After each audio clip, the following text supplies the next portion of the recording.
Bring in Alaska Senator Dan Sullivan. A lot to get to here, sir. Yeah, Dana. Want to hear what do you think is the likely scenario in the next week or two, given the conflict that we have?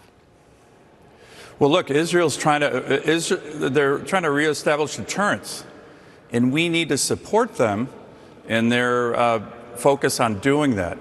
And that's one thing, Dana, here in Washington, that there's a real divide between Democrats and Republicans.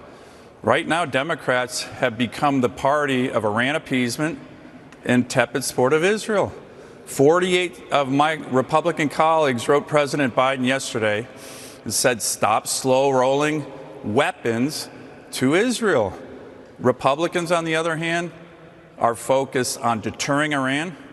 Think about what President Trump did, what we've done here in the Senate, and full support for Israel. And I think that's going to be critical in the coming weeks. We unequivocally need to be supporting Israel. What do you think about the events of this week in terms of those two leaders being killed and no longer able to operate?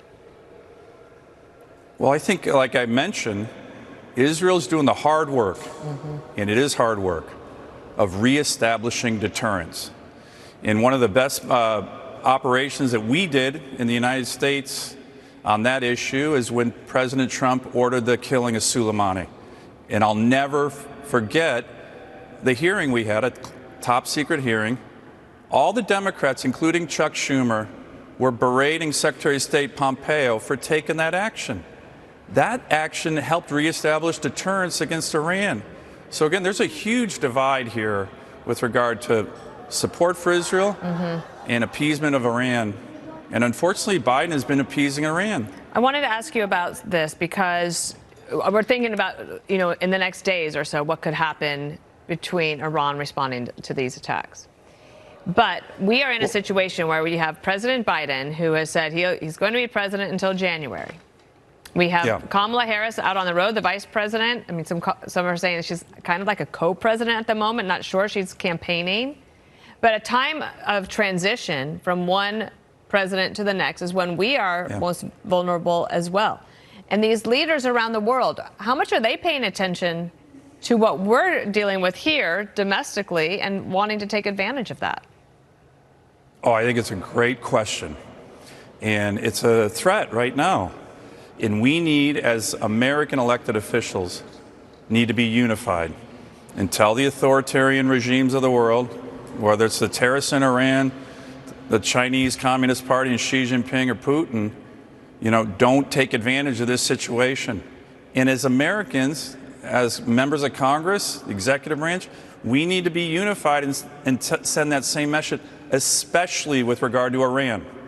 And what I worry about, Dana, is that the language coming from the Biden administration on a continued appeasement of Iran is sending the wrong message. So then what do you think? Like, if you had a chance, if a reporter were to ever get a chance to ask Kamala Harris a question about Iran or Israel, like, what is the key question that we need to understand about how she views this world and this conflict? Well, I'm really concerned about that. I mean, if you think Biden has been tepid on Israel and appeaser of Iran, which I do, Kamala Harris is way worse. Her national security advisor has ties to kind of groups in America sympathetic to the Iranians. And, my advice to her is to show unequivocal support for Israel at this time of peril. But she's never done that. Look at her statements. She has not once said Israel has the right to destroy Hamas. What she always focuses on is pressuring Israel into a ceasefire.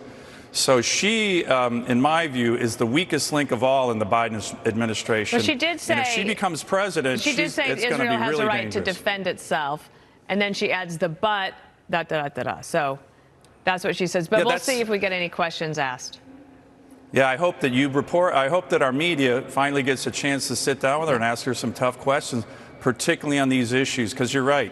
It is a precarious time in terms of national security for our country and for our allies, especially in the Middle East. Senator, thank you so much. We appreciate your time. Thanks, Dana.